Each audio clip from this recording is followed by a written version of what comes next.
Ako din pagod na. Yan ang kusang binubulong ng utak ko sa tuwing sasabihin mong pagod ka. Saan ka pagod? Sa akin ba? Kasi kung oo ang sagot mo, sabihin mo ng diretsa. Ayoko yung bigla ka nalang manlalamig nang hindi ko alam kung may mali ba akong nagawa. Kasi masakit, mahapdi, na tila sa akin wala kang gana.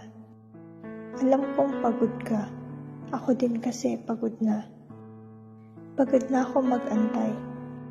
Pagod na din ako, mahal, kailangan ko din sana ng kaagapay.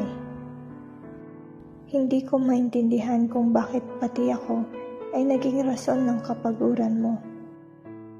Na dati di ba sabi mo, ako ang nagbibigay ng lakas at gana sa buhay mo. Hindi ko na alam, mahal, kung saan pa tayo patungo. Gusto kong marinig mula sa'yo na dadating ulit ang araw na maayos tayo, yung hindi kasing gulo nito. Gusto kong humingi ng tulong kasi kahit papaano minahal mo pa din ako. Gusto kong kapitan mo ang kamay ko at sabay nating lagpasan ang mga problemang binabato ng mundo. Gusto kong bigyan mo ako ng lakas para kapitan ka ngayong unti-unting naging